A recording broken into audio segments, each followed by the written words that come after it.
The junta is also trying to stem the flow of information, cutting cell phones and completely blocking public internet use.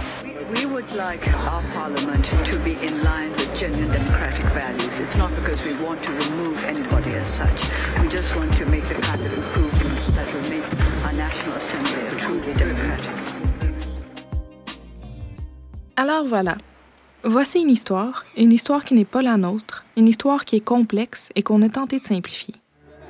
On est deux jeunes backpackers qui ont été électrifiés par le courage d'un peuple. On avait juste une idée en tête, c'était de partager leur incroyable combat, et ce, en sachant pertinemment qu'on contrevenait directement à la loi d'une dictature militaire. C'est une longue histoire d'un pays millénaire, mais pour les besoins de la cause, on va la faire débuter en 1962 à Yangon, en Birmanie, aujourd'hui connue sous le nom de Myanmar. Un coup d'État orchestré par le général Ne Win a transformé le pays en dictature militaire. À peu d'exceptions près, le pays demeurera une dictature durant des décennies. En 1988, la population oppressée s'est soulevée, ce qui a causé tout un virage dans l'histoire de la Birmanie. And knowingly, I was aware that I was living under one of the most repressive authoritarian governments in the world. Monsieur Kyaw Zwa Moe, un militant aujourd'hui exilé en Thaïlande qui est devenu rien de moins que l'éditeur en chef du journal Irrawaddy, a passé, lui, 8 ans de sa vie en prison, alors qu'il n'était encore qu'un adolescent. And they said, okay, you took part in the movement since 1988. You organized a lot of protests, and you also published and the OA journal with your colleagues. That's your crime. That's it. So, and they asked me, did you do that? Of course I did. But you had no chance to complain. This is our right. You cannot say that just 30 minutes. And then after 30 minutes, and then they read the sentence. Was the 1988 uprising was an uprising against military rule, one-party rule, and the Burma Socialist Progressive Party, and the so-called socialist economy was basically a military-run economy. The military did not want to give up power, but they realized that in order to remain in power, they had to liberalize the economy and allow more free trade and private enterprise. So they came after 1988 as a direct consequence of the uprising. En 1990, la dictature a autorisé des élections dites démocratiques, mais ce n'était que de la poudre aux yeux. En fait, tenant compte de leur méthode habituelle, les militaires étaient pour ainsi dire assurés qu'ils allaient gagner.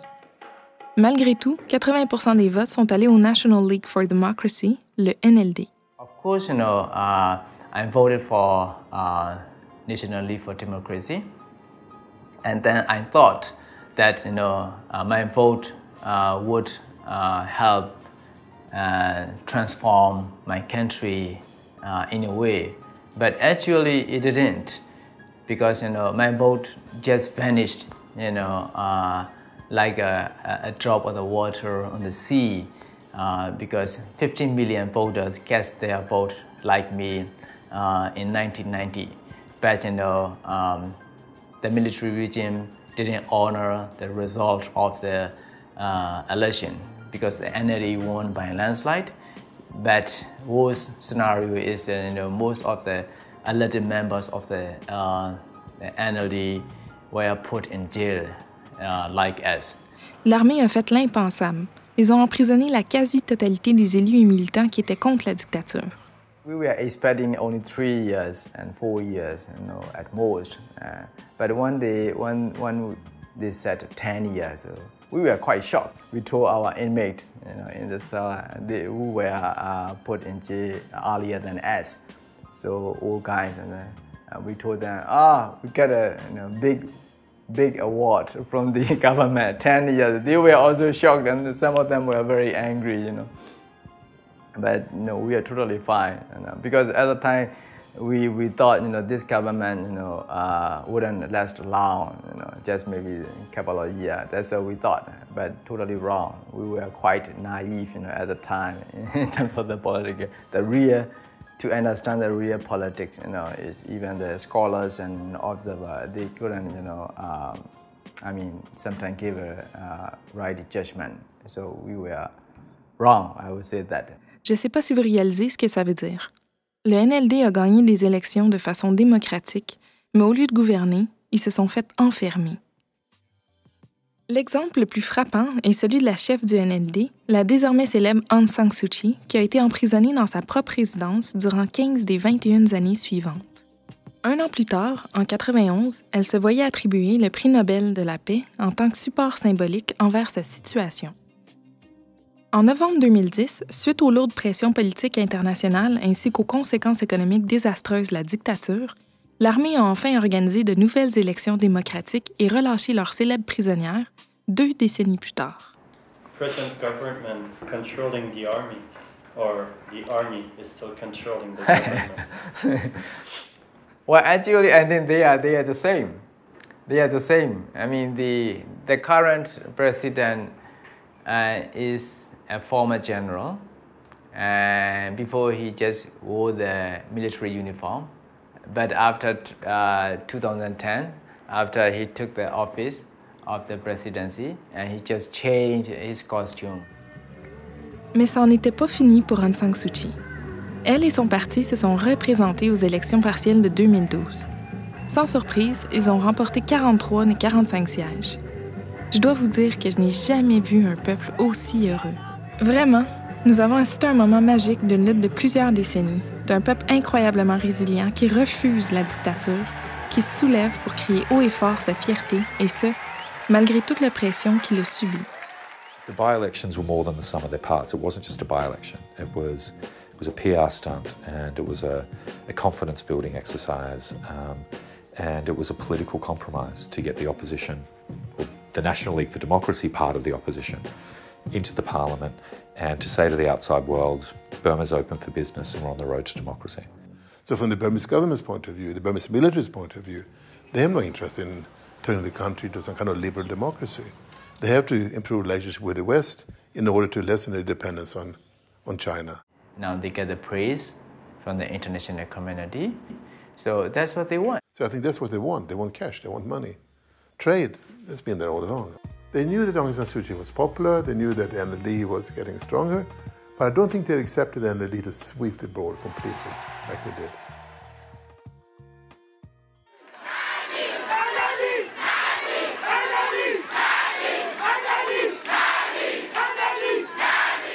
And this, I think, has shocked them. And therefore, they are taking steps to prevent anything similar from happening in 2015, when there will be general election. Au moment où on se parle, c'est avec fébrilité que la population se prépare aux deuxièmes élections démocratiques de leur histoire, prévues pour novembre 2015. Avec le trafic de la drogue du Triangle d'Or, la corruption extrême, les droits de l'homme bafoués, l'énorme écart entre les riches et les pauvres, la guerre civile, les enfants soldats, les pauvres Rohingyas, les autres ethnies qui se battent pour se faire entendre, la liberté d'expression menacée et la junte militaire, les enjeux en Birmanie sont, disons-le, très nombreux. En cette veille des élections de 2015, l'éléphant dans la pièce, c'est les militaires. The laws that allowed these people to be imprisoned in the past or to have their speech censored, those laws still exist. They're still very much on the books. And in that sense, the advances in freedom of expression are very much reversible until those laws themselves are changed such that it becomes illegal for the government to imprison these people by their own domestic law. Of course, it's always been illegal pursuant to international law, international human rights law. So you can't talk about a genuine rule of law and a functioning legal system when the legal system is, filled to the brim with very unfair, unjust, and repressive laws. And that's what's got to change. You've actually got to not just look at reforming judges and the police force and looking at corruption in the system. You've got to figure out which laws have been misused over the years and get rid of them and introduce genuinely good laws that can be used for genuine justice.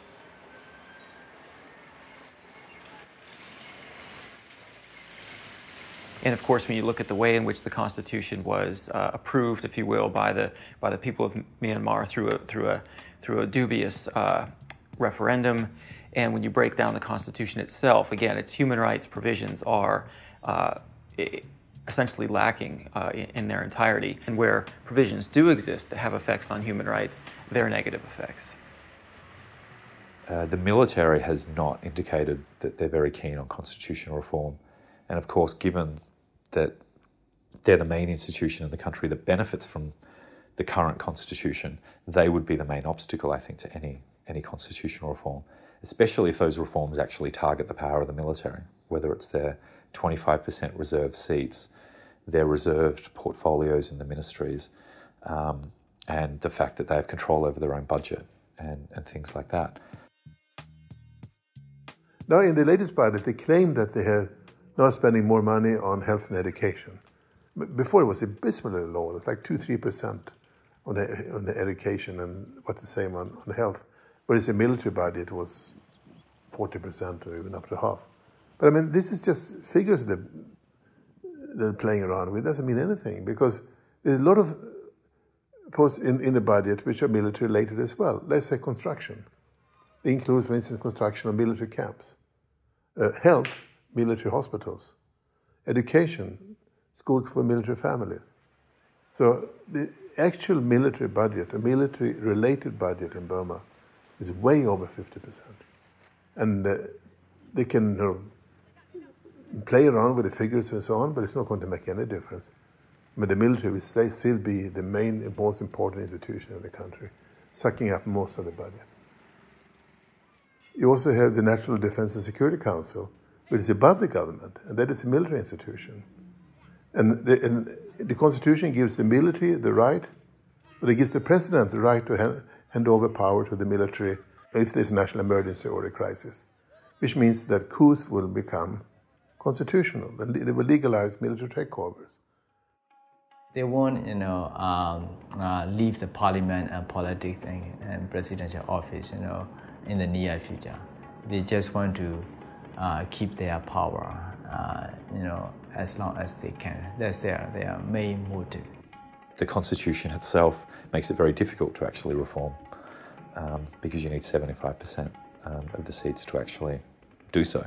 When the military controls the deciding 25%, it's going to be quite an uphill challenge. But it's certainly encouraging to see that it's a discussion that's out in the open now. And one of the very positive benefits of Aung San Suu Kyi and the NLD contesting in the recent by-elections has been that they are actually raising the issue. So it's part of the national public debate now, which is certainly encouraging, but there's a very long way to go to see that turn into a reality.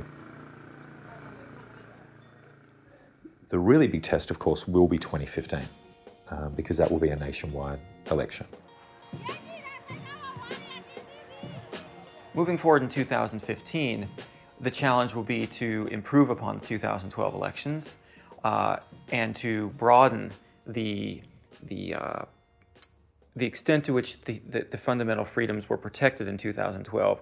That protection needs to deepen in 2015 and needs to broaden, because we're not simply looking at by-elections in which 45 seats are contested, but we're looking at a national election in which the entire parliamentary body and all of the seats in Parliament are up for grabs. And so it really is a matter of deepening and broadening the progress that was made between 2010 and 2012.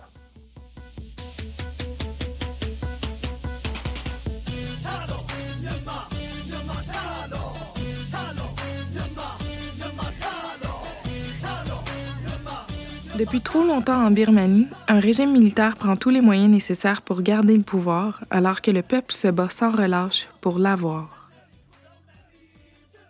There is the potential, of course, that 2015 will just be a sham and the military will largely rig the process the way that they did in 2010. But in some ways, the doors are open now, and people do see that they're living in this, imperfect, democratic, still authoritarian system, and we'll really want to push those changes in 2015. So, people should look on the more optimistic side of this, that they've been given this small opening of change. They should just push it open as far as they possibly can.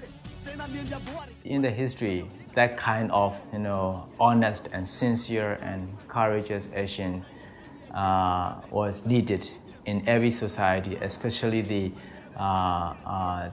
the repressive society like Burma.